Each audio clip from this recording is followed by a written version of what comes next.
Buenas noches, estamos 20 de diciembre del año 2023 y esta noche vamos a revisar el Hecho de los Apóstoles. Comenzamos con el capítulo 1.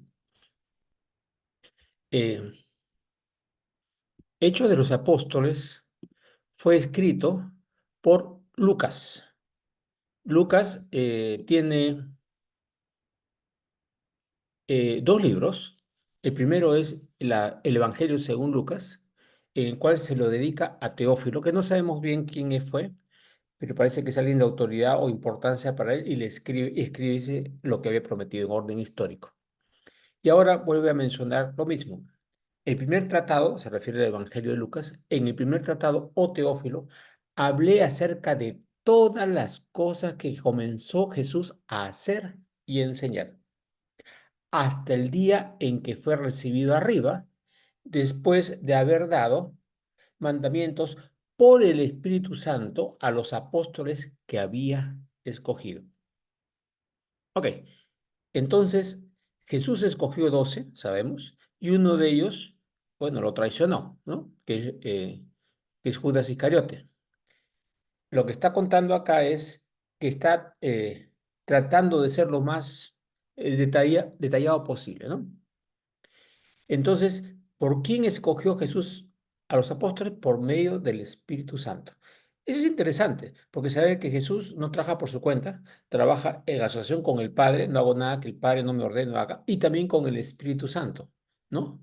Entonces, juntos son un equipo, ¿no? Es lo que refuerza acá. Dice que haber dado mandamientos por el Espíritu Santo a los apóstoles que había escogido, o sea, los apóstoles fueron escogidos por Dios, a quienes también después de haber padecido, o sea, Jesús pasó la prueba de la cruz, el entierro, ¿no? Y todo el sacrificio que hizo, los latigazos, la corona de espinas, etcétera, etcétera. Después de haber padecido, se presentó vivo, con muchas pruebas indubitables. O sea, lo mostró de tal manera que no había forma de negar que había resucitado y que había muerto, ¿no?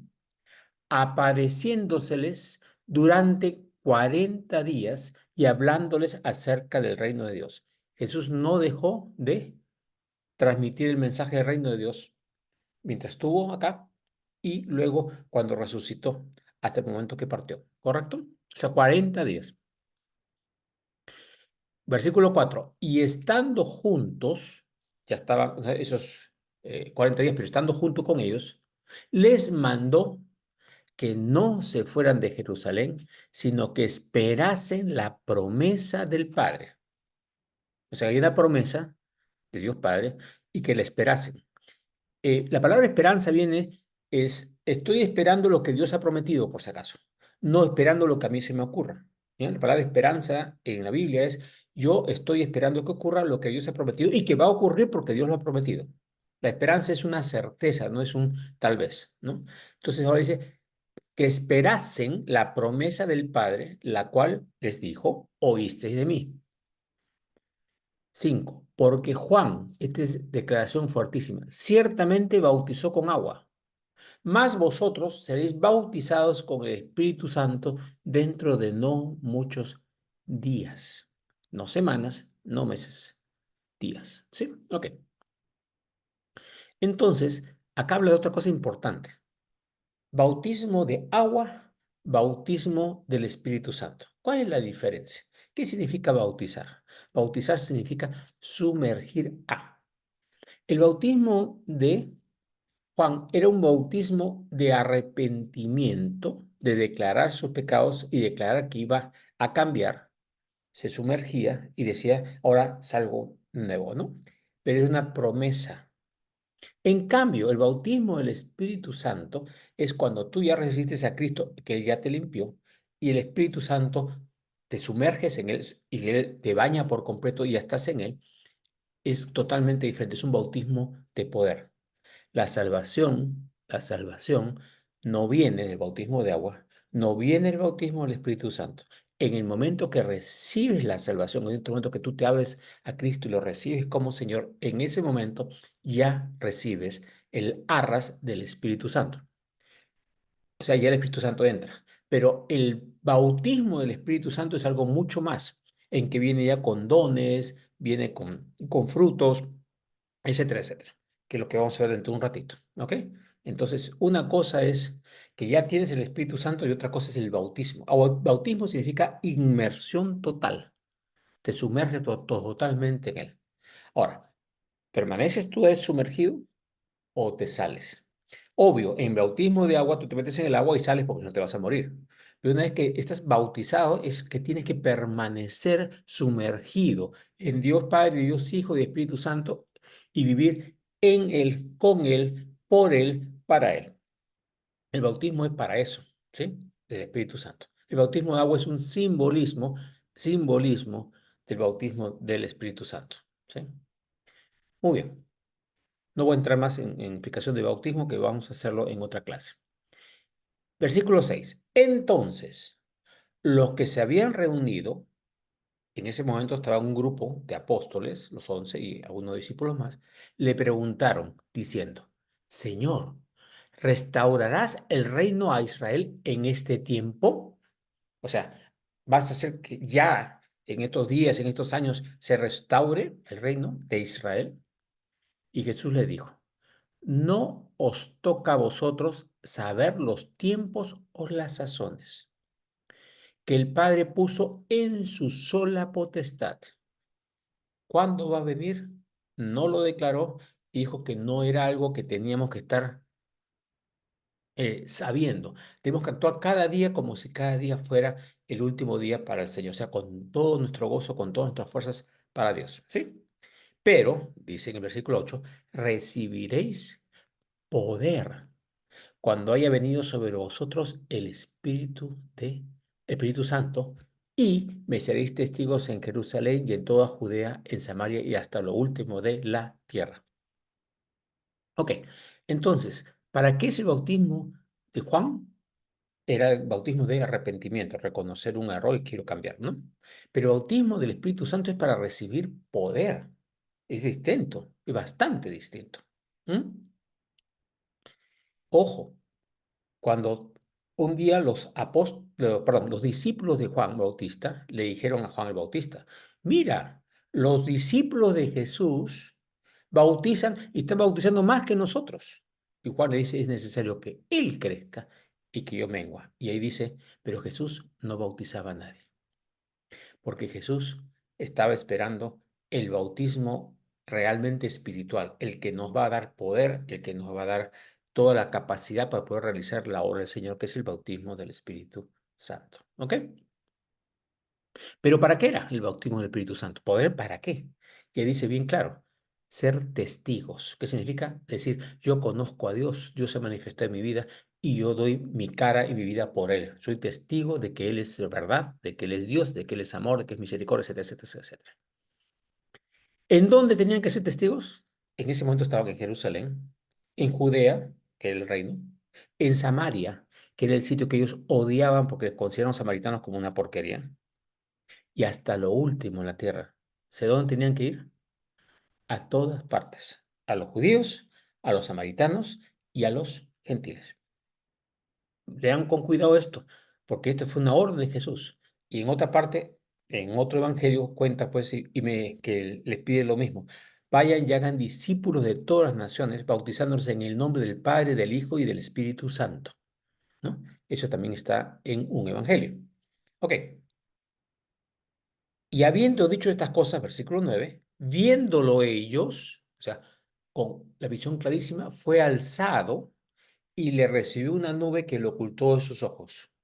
Y estando ellos con los ojos puestos en el cielo, entre tanto que él se iba, o sea, como no dejaban de mirar su subida, su ascensión, ¿no? He aquí se pusieron junto a ellos dos varones con vestiduras blancas, dos ángeles, los cuales también le dijeron, varones Galileos. Qué interesante, casi todos los que estaban con Jesús, la mayor parte, eran de Galilea, no eran de Judea, otro sitio. Los que lo siguieron fueron básicamente galileos, que también para los judíos, pero eran judíos de menor calidad, digamos, para decirlo lo menos. Varones Galileos, ¿por qué estáis mirando al cielo? Dicen, ¿por qué siguen mirando ahí? Dejen de mirar al cielo y este mismo Jesús, que ha sido tomado de vosotros al cielo, así vendrá como le habéis visto ir al cielo. Esta es una declaración hermosísima que dice que cuando Jesús regrese, ¿cómo va a ser? Visible. Va a ser así como se veía claro que subía, se va a ver que baje. No va a ser una aparición en secreto. No es nada en secreto, es visible. Cuando venga va a ser notorio, todo el mundo. Dice, en otra parte dice, todo ojo lo verá. Todo ojo lo verá, o sea, será visible. Ahora, que todo ojo lo verá, será que significa que, ¿cómo se va a hacer una señal completa en todo el globo? O va a ser grabado porque ahora tenemos pues televisión, cámaras y se va a ver en todo el mundo. No lo sé cuál de las dos es la respuesta, pero todo ojo lo verá. Será algo muy visible, no será en secreto. Ok, hasta ahí. Jesús se fue, les dio la promesa, le dijo, no sigan mirando al cielo, ¿no? Ya cuando venga lo van a darse cuenta, pero el momento sigan haciendo lo que Dios le dijo, que es ser testigos, ¿no? Versículo 12. Entonces volvieron a Jerusalén desde el monte que se llama del Olivar o Monte de los Olivos, el cual está cerca de Jerusalén, camino de un día de reposo. Ya. ¿Qué significa camino de un día de reposo? Que la ley mosaica decía, tanto puedes caminar los días de reposo, los otros días puedes caminar lo que quieras.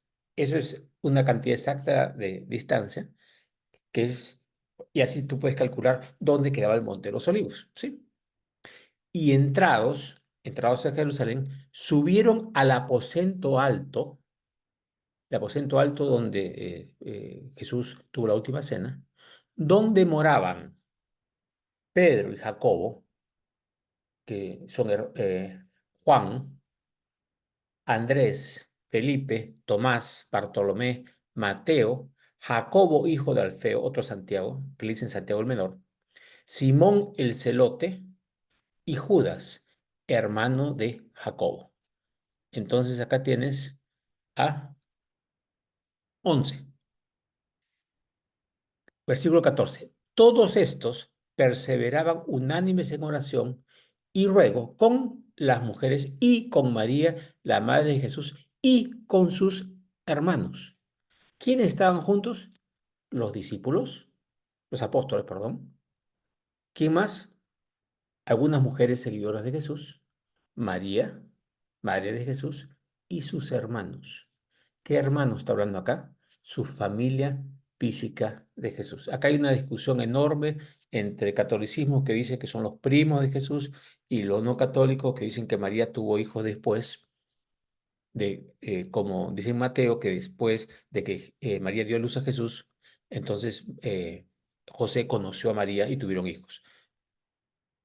Esa discusión que no voy a entrar en eso, pero esta es su familia física y su familia espiritual y las mujeres, pero en este momento esa familia física ya no es física sola, es una familia que cree en Cristo, que lo vio resucitado y que cree que Él es el Cristo, ¿sí? O sea, esta es su familia, que tenga lazos de sanguíneos o no sanguíneos, es la familia de Cristo.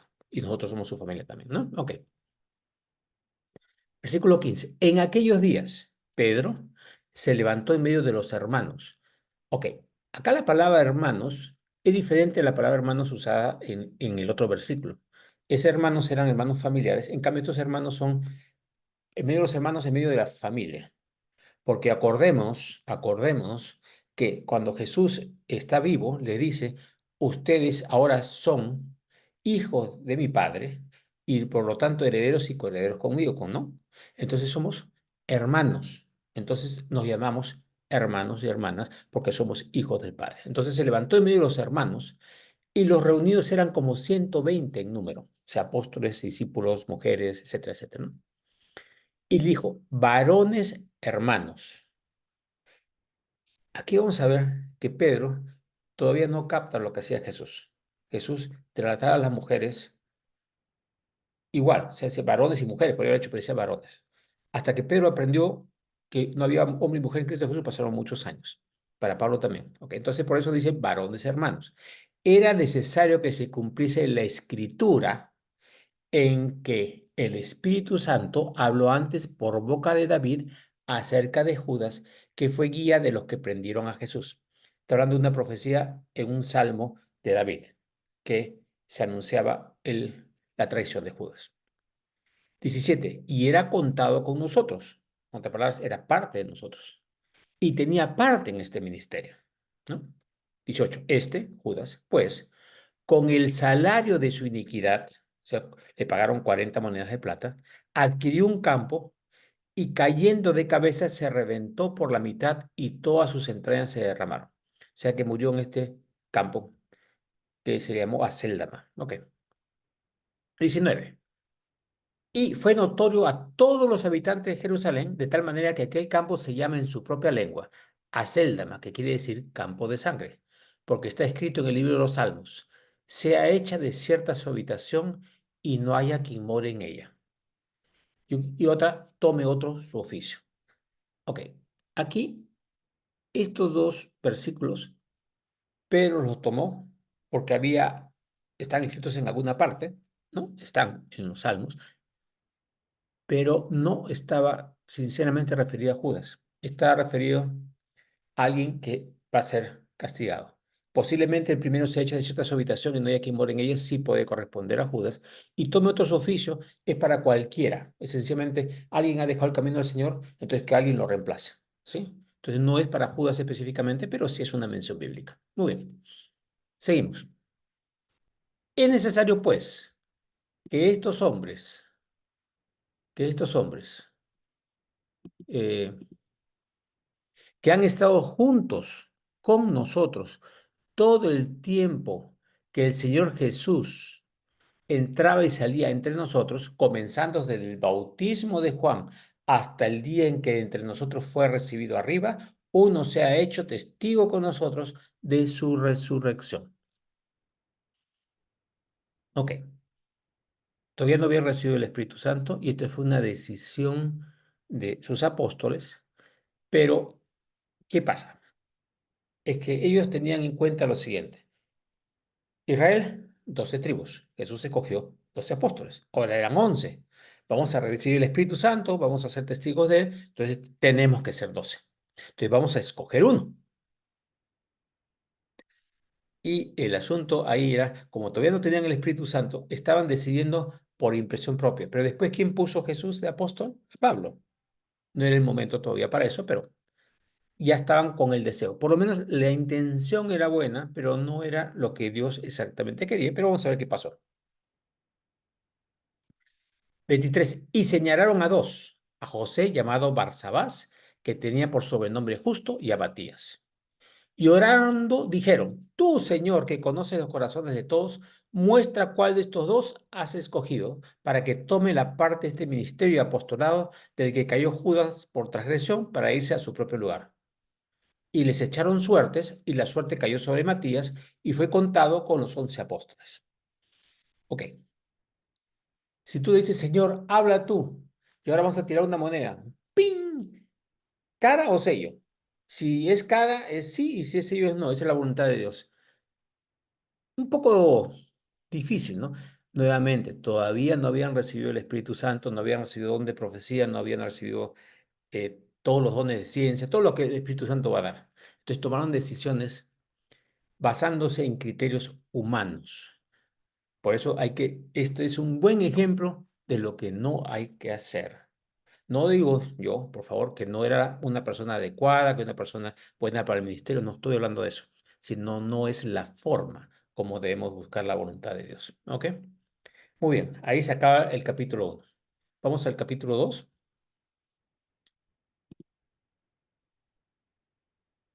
Cuando llegó el día de Pentecostés, Pentecostés es una fiesta judía, ¿no?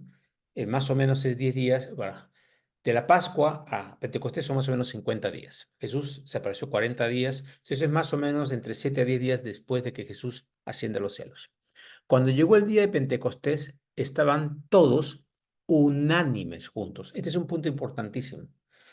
Para poder recibir al Señor tienen que estar de un solo corazón, de un solo mente, unánimes. En otras palabras es, ¿qué quiere el Señor? Acá estamos todos juntos para hacer lo que tú quieres, de un solo corazón. Y de repente vino del cielo un estruendo, como de un viento recio que soplaba, el cual llenó toda la casa donde estaban sentados. Y se les aparecieron lenguas repartidas como de fuego, asentando sobre cada uno de ellos. y fueron todos llenos del Espíritu Santo y comenzaron a hablar en otras lenguas según el Espíritu les daba que hablasen. O sea, ¿qué fue lo primero que pasó? Es que se repartieron lenguas, perdón, sí, lenguas de fuego. ¿Entre quiénes? Entre todos. ¿Cuántos eran? Más de 120. Mujeres y hombres, entre todos, fueron todos llenos del Espíritu Santo.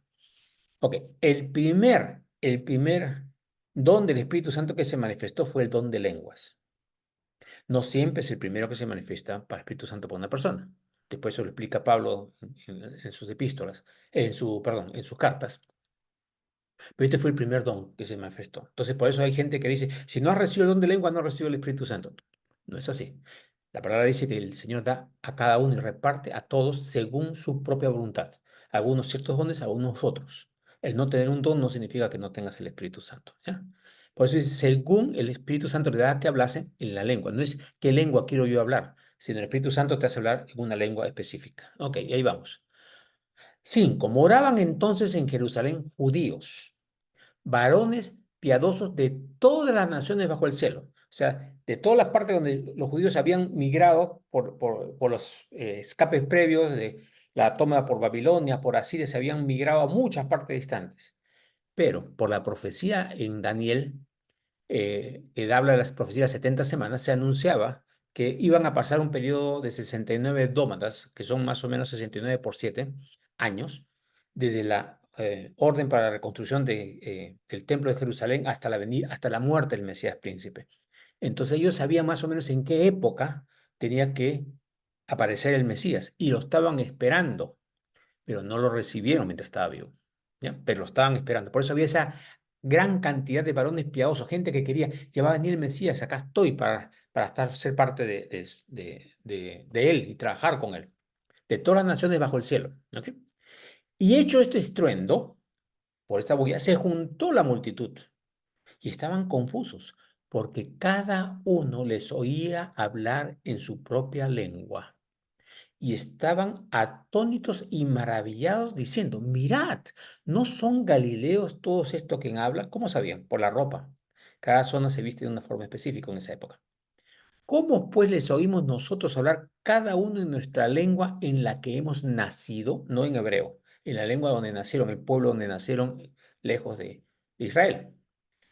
Y ahora menciona partos, medos, elamitas, los que habitamos en Mesopotamia, en Judea, en Capadocia, en el Ponto, en Asia, en Frigia, en Panfilia, en Egipto y en las regiones de África más allá del Cirene, romanos, aquí residentes, tanto judíos como prosélitos, cretenses, árabes, les oímos hablar en nuestras lenguas las maravillas de Dios y estaban todos atónitos y perplejos, diciéndose unos a otros, ¿qué quiere decir esto? Mas otros burlándose decían, están llenos de mosto. Ok, un grupo los escuchaba en su propia lengua y otro grupo decía, estos están borrachos. O sea, ellos, y vamos a entender una cosita, don de lengua es hablar en lengua ajena. Las lenguas ajenas pueden ser lenguas humanas o pueden ser lenguas angélicas. Entonces, cuando tú tienes interpretación de lenguas, que es otro don, puedes entender lo que está diciendo el Espíritu. Y si no, y si estás bloqueado y no quieres saber nada de Dios y están en lenguas angélicas, no entiendes nada. Y estos están borrachos, balbuceando, no les entiende nada. Entonces acá había gente que estaba buscando sinceramente a Dios y gente que no estaba buscando a Dios. ¿Ok? Ok. Después cuando entremos en dónde el Espíritu explicar, vamos a explicar con mucho más detalle esto. Pero lo que quiere decir es que de todos los que se aparecieron, algunos estaban realmente buscando a Dios y los escuchaban en sus propias lenguas. O sea, cuando tú buscas a Dios de verdad, de sinceridad, Dios se te va a manifestar de alguna forma específica. Y desde que Jesús vino, el Espíritu Santo está para hacer eso, usando diferentes medios para cada uno lo que necesitamos. Entonces Pedro, versículo 14, poniéndose en pie con los otros 11, o sea, en total 12, alzó la voz y les habló diciendo, ¿qué les dijo? Varones judíos y todos los que habitáis en Jerusalén, esto os sea notorio, y oíd mis palabras, porque estos no están ebrios como vosotros suponéis, puesto que es la hora tercera del día. O sea, son las 9 de la mañana aproximadamente. Porque si el sol sale a las 6, son las 9 de la mañana. Mas esto es lo dicho por el profeta Joel. Un momentito. Pedro, que no tenía tanta formación, en ese momento, lleno del Espíritu Santo, empieza a hablar por el Espíritu Santo. Y ahí ese es el discurso. Y empezó a hablar muy bien. Y dijo, y en los postreros días, dice Dios, habló el profeta Joel, derramaré de mi espíritu sobre toda carne, y vuestros hijos y vuestras hijas profetizarán. El profeta ya estaba anunciando que era para hombres y mujeres, varones y varonas, porque para el Dios todos los seres humanos valemos igual, somos valiosísimos. Ya estaba anunciando. Y vuestros hijos y vuestras hijas profetizarán, y vuestros jóvenes verán visiones, y vuestros ancianos soñarán sueños. Aparte de eso, dice, derramaré mi espíritu sobre toda carne que esté dispuesta a recibirme. Lo explican en otra parte. Ok. 18. Y de cierto, o sea, sin ninguna duda, sobre mis siervos y sobre mis siervas, en aquellos días derramaré mi espíritu y profetizarán. Y daré prodigios arriba en el cielo y señales abajo en la tierra. Sangre y fuego y vapor de humo, el sol se convertirá en tinieblas y la luna en sangre antes que venga el día del Señor, grande y manifiesto. Y todo aquel que invocar el nombre del Señor será salvo. Ok, esta profecía en realidad estaba anunciada para cuando regrese Jesús. Esta es una para el regreso de Jesús, no para ahorita. Pero tiene cumplimientos parciales, como ahora, y cumplimientos totales cuando regrese Jesús. ¿Ya? En las profecías hay cumplimientos parciales y cumplimientos finales o totales.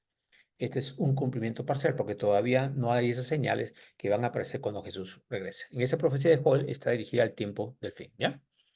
Y esta declaración 21, todo aquel que invocare el nombre del Señor será salvo. La palabra invocar hay que tener cuidado porque no es decir, Jesús, Jesús, ayúdame.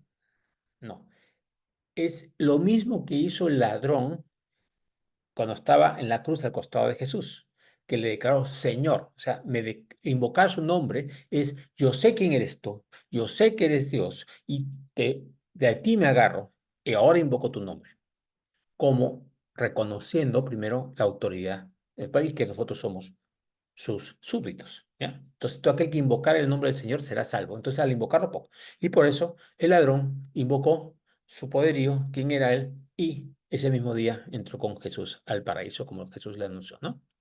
22. Y ahora dice otra cosa. Varones israelitas, oíd estas palabras y declaro lo de Jesús. Jesús Nazareno. Nazareno tiene dos significados. Uno es que viene de Nazaret, pero el otro nazareno es como, para los judíos era alguien que ha hecho un voto y está dedicado a Dios en una cierta forma y que Dios los va a bendecir, ¿ya? Esos dos significados no sabemos cuál estaba usando, pero pueden ser los dos.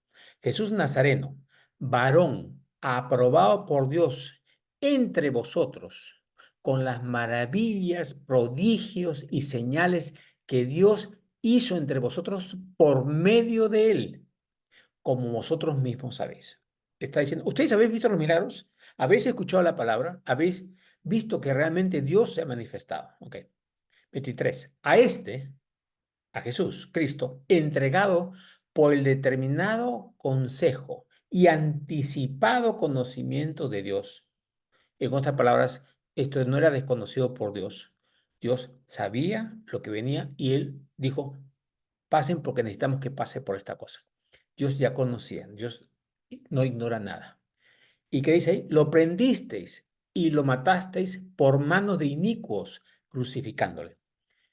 La palabra inicuo significa no santo, está por manos de los soldados romanos. Aquí Pedro todavía es todo el que no es judío es inicuo. Todavía no ha entendido que Dios había dado su vida por todo el mundo. Pero así lo entendieron los israelitas. Ustedes usaron gente, como decir, lo más sucio para matar al rey de reyes. O sea, como decir que el pecado es aún mayor, ¿no? Crucificándole. 24. Al cual Dios Padre, levantó sueltos los dolores de la muerte, por cuanto era imposible que fuese retenido por ella. Qué fuerte. Nada puede atar a Cristo, nada puede atar a Dios, ni la muerte misma. Y Dios lo saca con estas características. Porque David dice de él, está hablando del profeta David, el rey David, veía al Señor siempre delante de mí, porque está a mi diestra, no seré conmovido. O sea, como que el Señor te abre un camino y te lo muestra y está conmigo siempre, no se separa de mí, ¿no?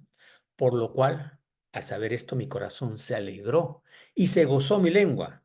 O sea, al saber esto, empiezo a hablar cosas positivas acerca de Dios y acerca de la vida y todo, ¿no? Y aún mi carne descansará en esperanza. O sea, todo mi ser, mis angustias, todo desaparecen porque estoy apoyándome ¿en qué? En la palabra y promesa que Dios ha dado, en esperanza, esperanza, palabras, promesas de Dios que se van a cumplir. Entonces, como sé que se van a cumplir, en ellas me apoyo y al apoyarme descanso, porque estoy apoyando en Cristo. Y aún mi carne descansará en esperanza porque no dejarás mi alma en el Hades, ni permitirás que tu santo vea corrupción. Me hiciste conocer los caminos de la vida, me llenarás de gozo con tu presencia. El pedacito 27 es, no dejarás mi alma en el Hades, ni permitirás que tu santo vea corrupción. David en varios salmos, el Espíritu de Dios entra en él y pronuncia cosas que Jesús ha mencionado después. Es- Cuando revisemos salmos vamos a ver todos los salmos mesiánicos y cómo lo usa como canal y expresa cosas que luego Jesús cumple cuando está acá vivo. Y una de esas es esta. No se pudre Jesús ahí, sino resucita, toma un cuerpo nuevo, completamente sano, con un cuerpo especial que Dios le da y no se queda en el Hades, o sea, en la muerte, ni se corrompe su carne y queda completamente vivo de nuevo, resucitado, ¿no? 29. Varones hermanos, se os puede decir libremente del patriarca David que murió y fue sepultado y su sepulcro está con nosotros hasta el día de hoy. Obviamente no era él, porque él murió y quedó en el Hades y su carne ya no sirve para nada, no está corrompida. 30. Pero siendo profeta y sabiendo que con juramento Dios le había jurado que de su descendencia en cuanto a la carne, no descendencia espiritual, descendencia en cuanto a la carne, levantaría el Cristo para que se sentase en su trono. Viéndolo antes, habló de la resurrección de Cristo, que su alma no fue dejada en el Hades, ni su carne vio corrupción. Entonces, Pedro está explicando lo que les he dicho hace un ratito, que David no está hablando de él, está hablando de Cristo, que él que estaba en profecía, en el Espíritu, estaba viendo esa resurrección de Cristo y la anunció. A este Jesús, 32, resucitó Dios, de lo cual todos nosotros somos testigos. Así que está diciendo todo eso 120 y se le apareció a más de 500, después lo vemos en otra parte, eso, Jesús se le apareció a más de 500 personas cuando resucitó. Y estos son los testigos. 33. Así que, exaltado por la diestra de Dios y habiendo recibido del Padre la promesa del Espíritu Santo, ha derramado esto que vosotros veis y oís. Estas señales, el ruido, las apariciones, la llama de fuego, ¿cómo se llama? El hablar en lenguas, ¿esto qué cosa es? Esto es una manifestación que Dios derrama por medio del Espíritu Santo que podemos ver y oír. O sea, las señales son como señales para poder recibir a Dios, creer en Él y ver que Él se manifiesta. Para eso son los dones del Espíritu. 34. Porque David no subió a los cielos, pero él mismo dice, dijo el Señor a mi Señor, siéntate a mi diestra hasta que ponga a tus enemigos por estrado a tus pies. Dijo el Señor, Padre, a mi Señor, el Cristo, siéntate a mi diestra hasta que ponga a tus enemigos por estrado de tus pies, hasta que regrese. O sea, ya resucitó, ya cumplió todo lo que tienen que hacer y está esperando. La palabra dice claro que hasta el último de los escogidos entra al reino. Una vez que entramos todos los escogidos al reino, el Señor regresa. ¿Sí? Y luego viene el milenio que viene después. 36. Sepa pues ciertísimamente toda la casa de Israel que a este Jesús, a quien vosotros crucificasteis, Dios le ha hecho Señor y Cristo. Al oír esto, se compungieron de corazón. O sea, todo lo que dijo y las señales dijeron, pucha, ¿qué hemos hecho? Rechazamos a Cristo. Aceptamos del liderazgo que lo mataran y que lo crucificaran. Entonces entraron, se compungieron de corazón y dijeron a Pedro y a los otros apóstoles, varones hermanos, ¿qué haremos? Pedro le dijo, arrepentíos y bautícense cada uno de vosotros en el nombre de Jesucristo para perdón de los pecados y recibiréis el don del Espíritu Santo. Nuevamente, ¿qué dice? Bautícense cada uno en el nombre de Jesucristo. ¿Ya? ¿Qué decía Jesús? Tenemos que recibir a Cristo. Y yo estoy a la puerta y llamo. Si alguno abre la puerta, entro a él y cenaré con él y él conmigo. Entonces, está diciendo, arrepentirse, decirte, estaba cerrado a recibir a Cristo, ahora me abro. Arrepentirse es hacer lo contrario, ¿no? Giro de 180 grados. Me abro y te recibo, Señor. Te recibo, Jesús, como mi Señor y Salvador, como el Mesías, ¿no? Como el Salvador del mundo. Arrepentidos, o sea, dejen de estar cerrados, ábranse. ¿Y bautizarse qué significa? Sumergirse totalmente. El agua es el simbolismo de sumergirse. ¿En qué? En el nombre de Jesucristo. ¿Qué es el nombre de Jesucristo? No es decir Jesús, Jesús. No. El nombre de Jesucristo significa ser su apoderado. O sea, decir, por ejemplo, vas al juez, a un notario, y firmas documentos en que tú eres el albacea. O sea, vas a hacer lo que el dueño te dijo que hagas y te dan el documento. Entonces, en el nombre de Jesús usas ese poder y haces las cosas que Él quiere que hagas. Por eso, vosotros en el nombre de Jesucristo, al trabajar en Él para perdón de pecados, al lo recibido, nuestros pecados son limpiados. Y dice, cuando hagas eso, vas a recibir el don del Espíritu Santo. O sea, en el mismo momento ya hay un don del Espíritu Santo y con el bautismo del Espíritu Santo y inmersión puede aparecer más dones y más cosas, ¿sí? Ok, 39. Porque para vosotros, en ese momento está hablando de los israelitas, es la promesa, y para vuestros hijos, y para todos los que están lejos, para cuantos el Señor, nuestro Dios, llamare. ¿Para quién es? Para todos los que Él llama y ha escogido ante la fundación del mundo. 40. Y con muchas otras palabras testificaba y les exhortaba diciendo, sed salvos de esta perversa generación. Y esta palabra salvación es ser limpios, ser limpiados, ser sacados, ser arrebatados, ser separados. La palabra iglesia, por si acaso, significa los llamados a vivir aparte. Eclesia, llamados a vivir aparte, aparte del mundo. Ya no somos del mundo. Jesús habló de sus apóstoles. Señor, no te pido que los saques del mundo, porque no son del mundo, pero te pido que los guardes del mundo. ¿No? Ok. Sed salvos de esta perversa generación. 41. Así que los que recibieron su palabra fueron bautizados y se añadieron al grupo de los 120, 500, porque era más de 500 que se apareció, y se añadieron aquel día como 3,000 personas y perseveraban en la doctrina de los apóstoles, o sea, escuchaban lo que los apóstoles estaban hablando y se mantenían en ella. En la comunión unos con otros. ¿Qué cosa es comunión? Es apoyarse toda la familia, estar unidos. Comunión no es tomar el pan ni la vida, eso no es comunión. Comunión es la unión. El comer el pan el comer el pan y el vino no es comunión. Bíblicamente tiene otro significado. Entonces, comunión es compartir. Y acá el significado dice en el partimiento del pan y en las oraciones. Son doctrina del Espíritu Santo, comunión unos con otros, de ser apoyo unos a otros como familia, partimiento del pan y en las oraciones. ¿Ok? Ok. Y con esto ya estamos acabando este pedacito. ¿Y qué pasó? Y sobrevino temor a toda persona. Y sobrevino temor a toda persona. Y muchas maravillas y señales eran hechas por los apóstoles. El Señor permitió que fluyera el Espíritu Santo en una forma muy masiva, porque necesitaban ver la gente ese poder. Porque cuando tú tienes una doctrina antigua que te ha mandado Dios, es difícil romperte y separarte de eso y ver el nuevo paso que Dios tiene para ti. Entonces necesitaban señales y prodigios en gran cantidad. Entonces muchas maravillas y señales eran hechas por los apóstoles.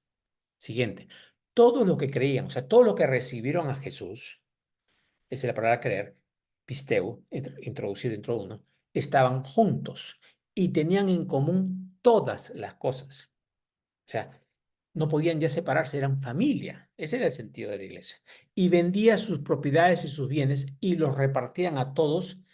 Igual, no, según la necesidad de cada uno. Si una familia tenía 12 hijos, otra vez, si alguien necesitaba hacer algo en su ministerio, lo apoyaban en el ministerio, según lo que se necesitaba hacer, no a todos por igual. La palabra igual es como decir, no hacemos, no escuchamos lo que Dios quiere. Porque es diferente si alguien está enfermo, no vas a darle igual, tienes que darle un cuidado especial, ¿correcto? Y les repartían a todos según la necesidad de cada uno, o sea, con sabiduría. Importante, ¿no? 46. Y perseverando unánimes, escuchen, cada día en el templo y partiendo el pan en las casas, comían juntos con alegría y sencillez de corazón, alabando a Dios y teniendo favor con todo el pueblo. Y el Señor añadía cada día a la iglesia los que habían de ser salvos. ¿Quién va a ser salvo? El Señor ya sabe y va buscando, ¿no? Que nos aproximemos y entremos en su familia. Un último detalle acá para explicarles, para hoy día, que dice, y partiendo el pan en las casas. ¿Cuál era la palabra de Jesús en la última cena? Dijo, cuando partió el pan y vino, haced esto en conmemoración mía. ¿Qué significa? Para que me acuerden. Entonces, ¿cuándo comían pan? ¿Cuándo comían vino? Cada vez que si comían almuerzo era almuerzo y era cena era cena. No era solamente cena. Entonces, la palabra, la Santa Cena, si bien Jesús fue en la cena de Pascua, él dijo para que se haga cada vez que comamos pan y tomemos el vino. Ahora no es que comamos pan y vino conseguido, excepto cuando nos reunimos en grupo, ¿no? Y hacemos la conmemoración como iglesia en reunión. Pero lo que hacían es todos los días, en unanimidad, iban al templo para adorar a Dios en el templo, no, porque en el templo la gente se reunía para poder enseñar la palabra, ¿no? Para enseñar la palabra. Para eso iban al templo, a los alrededores y la gente se acercaba a ellos. Partían el pan en las casas, o sea, en cada casa donde vivían, cada vez que partían el pan lo hacían en el nombre de Jesús, ¿no? Y comían juntos con alegría y sencillez de corazón. Acuérdense que no era un pedacito, sino era el alimento para todos. O sea, cada vez que comían para ir a almorzar, lo que se partía decía, esto representa el cuerpo de Cristo que Dios dio su vida por nosotros. Jesús es nuestro alimento. Así como comemos ahora, tenemos que comer a Jesús y beber de él en su totalidad, su cuerpo y su sangre, o sea, todo, sin excepción, todo él. ¿Para qué? Para poder seguir creciendo en él. Una señal más, una enseñanza más, cuando para nosotros la Santa Cena representa la Pascua judía, porque fue en la Pascua judía. Y la idea es que morían, sacrificaban un cordero por cada familia. Y si era la familia muy chica, se juntaban dos o tres familias para poderse comer el cordero completito, no dejaban absolutamente nada. Esa era la orden. Es lo mismo, a Jesús lo recibes completo, no un pedazo que te guste y de otro pedazo no. Tienen que comérselo todo como familia. Y si ya no podían porque era demasiado ya la comida, porque no se cansaba, ese pedazo lo quemaban y no pasaba más allá. O sea, no era botado a la basura, era quemado como para Dios. ¿Ya? El simbolismo es no dejamos nada fuera, todo lo recibimos de Dios en forma completa. Y esa es la idea también acá, poder recibir a Jesús en forma completa. Ok, dejamos de compartir. Muchas gracias a todos por poder escuchar esta